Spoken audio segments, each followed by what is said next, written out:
Hello friends, welcome to our cooking channel Bharti creation. આજે આપણે બનાવીશું ચા સાથે ખાવાની મજા પડે તેમજ નાના બાળકોને લંચ બોક્સમાં આપી શકાય તેવું મકાઈનો ટેસ્ટી નવો જ નાસ્તો, એ પણ ઘરમાં રહેલા ઇન્ગ્રેડિયન્ટમાંથી. તો ચાલો બનાવીએ.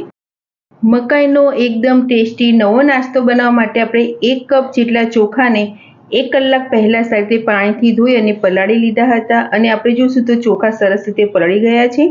હવે આપણે આમાંથી વધારાનું પાણી દૂર કરી લઈએ.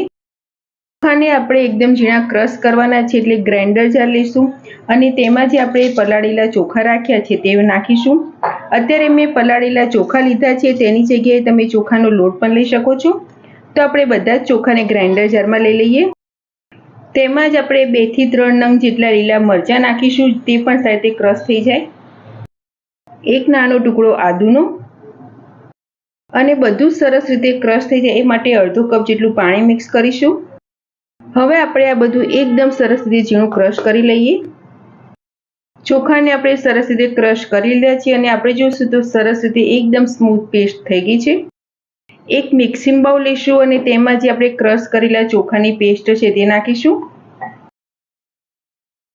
તેની સાથે નાસ્તાને બાઇન્ડિંગ આપવા માટે આપણે અડધો કપ જેટલો સોજી લઈશું. તેમાં હવે આપણે 1 કપ જેટલા ક્રશ કરેલા મકાઈના દાણા લીધા છે તે મિક્સ કરીશું. મકાઈના દાણા આપણે અત્યારે ફ્રેશ મળે તે લીધા છે, પરંતુ જો તમારે ફ્રોઝન યુઝ કરવા હોય તો તે પણ કરી શકો છો. તેની સાથે આપણે નાસ્તાને વધારે ટેસ્ટી કરવા માટે આપણે અમુક વેજીટેબલ મિક્સ કરીશું. 1 નંગ ઝીણી કટ કરેલી ડુંગળી, અડધો નંગ ઝીણું કટ કરેલું કેપ્સિકમ, 1 નંગ ઝીણું કટ કરેલું ગાજર, 2 થી 3 ચમચી જેટલા આપણે આખા મકાઈના દાણા લીધા છે, જેથી જ્યારે પણ આપણે આ નાસ્તો ખાઈએ તો સરસ બાઈટ લઈએ તો ક્રન્ચી ટેસ્ટ આવે એ માટે.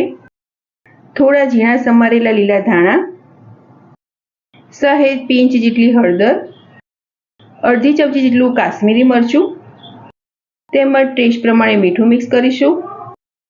હવે આપણે આ બધું સારી રીતે મિક્સ કરી દઈશું. અત્યારે આપણે જે વેજીટેબલ લીધા છે તે અને ચોખા જે ક્રશ કરીને રાખ્યા તેનું બેટર અને જે ક્રશ કરેલી મકાઈ છે તે બધાને આપણે સાથે મિક્સ કરી દઈએ. અત્યારે મેં જે પણ વેજીટેબલ લીધા છે તેમાંથી તમારે જે વેજીટેબલ ન ભાવતા હોય તેને સ્કીપ કરી શકો છો.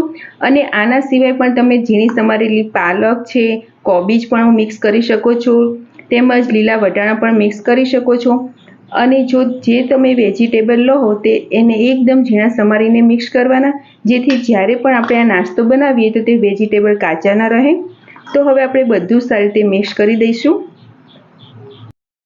તો આપણે જે નાસ્તો બનાવવા માટેનું બેટર તૈયાર કર્યું છે તો જોશું તો આટલું આપણે થીક જ રાખીશું. અને અત્યારે આપણે આમાં સોજી મિક્સ કર્યું છે તો સોજી સરસ રીતે પલળી જાય એ માટે આ બેટરને આપણે 10 મિનિટ રેસ્ટ આપીશું. આપણે જે નાસ્તો બનાવવા માટેનું બેટરને રેસ્ટ પર મૂક્યું હતું તે સરસ રીતે પલળી ગયું છે અને લગભગ 10 થી 15 મિનિટ માટે આપણે આ બેટરને રેસ્ટ માટે મૂક્યું હતું. અને જે સોજી નાખ્યો હતો, વેજીટેબલ અને જે મસાલા મિક્સ કર્યા હતા તે બધા સરસ રીતે મિક્સ થઈ ગયા છે. હવે આ નાસ્તાને વધારે ટેસ્ટી તેમજ એકદમ સોફ્ટ બનાવવા માટે આપણે 1 ચમચી જેટલો ઈનો મિક્સ કરીશું અને ઈનોને એક્ટિવ કરવા માટે આપણે 2 થી 3 ચમચી જેટલું પાણી. ઈનોને હવે આ બેટરમાં આપણે સારી રીતે મિક્સ કરી દઈએ. અને આપણે જોશું તો આ બેટર કેટલું ઘટ રાખ્યું છે. આ બેટરને આપણે આટલું ઘટ જ રાખવાનું છે.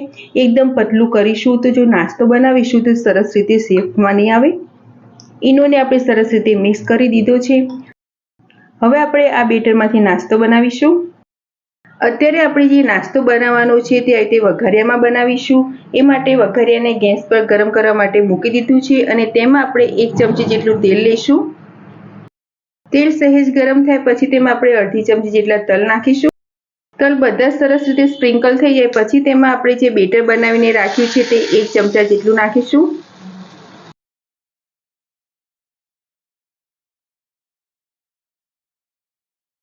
તેની ઉપર હવે આપણે એવી નાની પ્લેટ જેવું ઢાંકી દઈશું અને મીડિયમ ફ્લેમ પર આપણે એક સાઈડ 2 થી 3 મિનિટ માટે થવા દઈએ.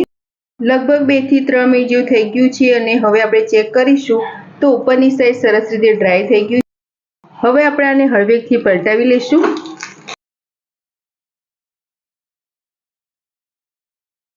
નીચેની સાઈડ પણ હવે આપણે 2 થી 3 મિનિટ થવા દઈશું. હવે આપણે ઉપર ઢાંકવાની જરૂર નથી, એમનામ જ આપણે તેને ચડવી લઈએ. બીજી સાઈડ પલટાવે 2 થી 3 મિનિટ જેવું થઈ ગયું છે અને આપણે જોશું તો નીચેની સાઈડ પણ સરસ રીતે ક્રિસ્પી થઈ ગયો છે. તો હવે જે આપણે આ મકાઈનો નવો નાસ્તો બનાવ્યો છે તે સરસ રીતે ટેસ્ટી તૈયાર થઈ ગયો છે. તો હવે આપણે આને પ્લેટમાં કાઢી લઈશું અને જે બીજો નાસ્તાનું બેટર છે તેમાંથી પણ આવો નાસ્તો તૈયાર કરી લઈએ. તો ફ્રેન્ડ્સ, તૈયાર છે મકાઈનો એકદમ ટેસ્ટી નવો નાસ્તો. આ નાસ્તો અત્યારે મેં વઘારિયામાં બનાવ્યો છે. જો તમારે વઘારિયામાં ન બનાવવો હોય તો તમે તેને તડકા પેન તેમજ અપ્પે પેનમાં પણ બનાવી શકો છો. ખૂબ જ ટેસ્ટી અને ક્રિસ્પી બનશે.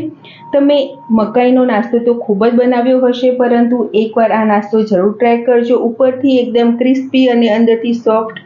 અને આ નાસ્તાને મેં અત્યારે ટોમેટો કેચઅપ જોડે સર્વ કર્યો છે. તમે તેને ગ્રીન ચટણી સાથે પણ લઈ શકો છો. સવારના પોરમાં ચા સાથે ખાવાની મજા પડે તેમજ બાળકોને લંચ બોક્સમાં આપી શકાય તેવા નવા નાસ્તાની રેસીપી તમને સારી લાગી હોય તો મારા વિડીયોને લાઇક, શેર અને આવી જ નવી રેસીપી જોવા મારી ચેનલને સબસ્ક્રાઈબ કરજો. મારો વિડીયો જોવા બદલ થેન્ક યુ.